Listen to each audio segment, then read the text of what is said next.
Welcome to Reading the Gospels Together, and today we are in John chapter 7, the first half of which tells us something about Jesus' own family situation, as well as the danger that Jesus was already in. First, let's outline the danger. In the Gospel of John, Jesus is in trouble right from the word go.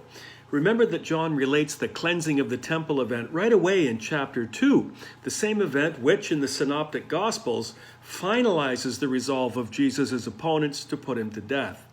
It comes near the end, but for John that ominous threat is there throughout the whole Gospel, overshadowing all that we know. And so in chapter 7, verse 1, we hear that Jesus is staying and ministering in Galilee, mainly because Judea, where Jerusalem is located, is too dangerous. There were people there wanting to take his life. In verse 7, Jesus says, "The world hates me." Now in verse 10, we hear that Jesus does go to Jerusalem, but in secret. Verse 11 tells us that his enemies are watching for him, asking around, "Where is that man?" People are afraid to speak about Jesus in anything other than whispers, we're told in verse 12, because of the danger from the religious authorities. And in verse 19, Jesus comes right out and asks, "Why are you trying to kill me?" Now, that's not the picture we often have of the ministry of Jesus and the reaction of the crowds. The whole of the Gospel of John sounds more Good Friday than Palm Sunday. But that's the situation John highlights, doubtless because that's the situation in which his communities of faith find themselves. Christianity in John's time was under fire both from within, the opposition from the synagogue, and without, the persecution from the state. It would have been an encouragement for John's people to realize that Jesus was in a threatening situation as well, but courageously maintained and proclaimed the faith nonetheless. So with this background in mind, come back with me to the beginning of the chapter and a scene with Jesus' brothers. Now, whether those are stepbrothers or actual brothers is a discussion we've had several other times now. Either way, this is family. Yet another Jewish feast is near, the Feast of Tabernacles, or Sukkot, which is still celebrated in our day and was celebrated again just a few weeks ago. His brothers say to Jesus, "Leave Galilee and go to Judea so that your disciples there may see the works you do. No one who wants to become a public figure acts in secret. Since you're doing these things, show yourself to the world." Now, you might take this simply as good advice, brothers being helpful, but the context tells us something different altogether. Remember, we were just told that there's a death sentence waiting for Jesus in Judea, which is why he's in Galilee, far from the power base of the temple authorities. Yet his brothers tell him to go anyway. First, they accuse Jesus of wanting to become a public figure. The Living Bible puts it this way: you can't be famous when you hide like this. If you're so great, prove it to the world. In other words, you want to be a big shot, Jesus? It'll never happen in Galilee. You need to go to the big city. Then you'll see how great you really are. Or not. Now, you can still take this both ways. You can still read their advice as unwitting helpfulness. Maybe they're not aware of the danger that Jesus is in. But John seals it with the next verse. "For even his own brothers did not believe in him."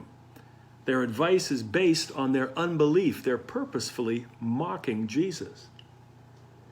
Now, how can his own brothers misunderstand him so? It makes a good case that actually these are stepbrothers, children of a previous marriage of Joseph, and a good deal older than Jesus. You'd think that if these were younger brothers, children of Joseph and Mary, that they would have been raised in the awareness of Jesus' special status. Interestingly, though, many ancient frescoes and mosaics portray Joseph as considerably older than Mary. Gray hair and beard, with his sons of a previous marriage, his first wife having died, as fully grown. Now, other church traditions do not do so, and they portray Joseph as a young man and these brothers as younger than Jesus. The Bible is silent on the issue and reduces all of this to guesswork. What we do know is that after the resurrection, the brothers come to believe and become part of the early Christian community, with Jesus' brother James eventually in a leadership role. But for now, they don't believe and they mock Jesus. Again, in John's congregations, this would have been an encouragement. Because in those days, as Jesus predicted, the gospel was splitting families apart. While some families believed as a whole, others did not, and bitterness ensued, with believers often rejected by their families, barred from the synagogues, all aspects of family life.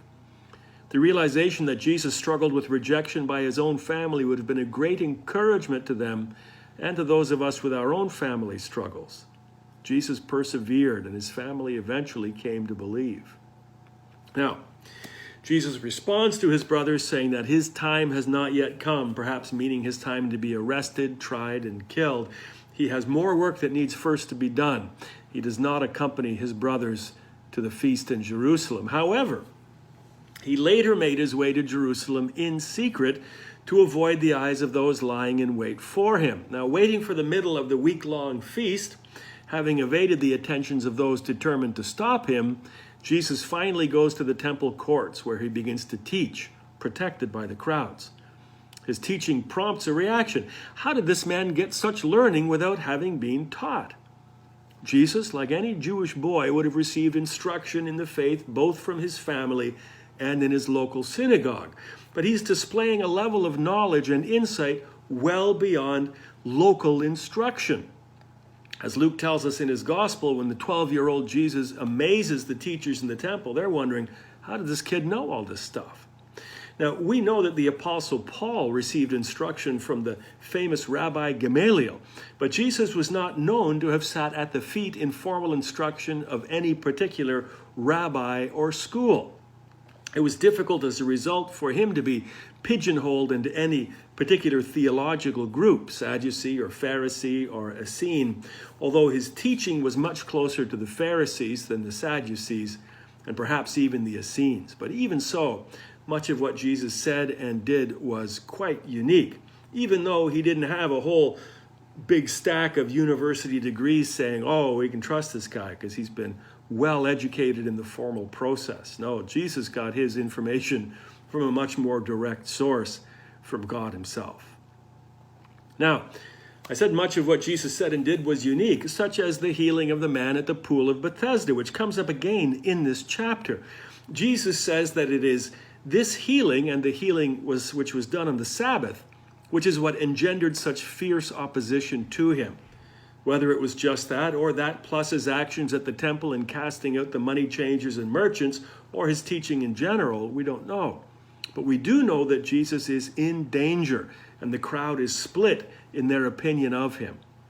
The remainder of the chapter, which we'll look at next time, will give us some answers. In the meantime, remember Jesus' brothers. He did not give up on them, despite their lack of belief in him. Keep praying for those in your own family who do not believe, that God would bring them to a place of faith. And while you do, keep following Jesus in all that you say and do, and your family will see Jesus working in and through your life. We'll see you next time for Chapter 7, Part 2.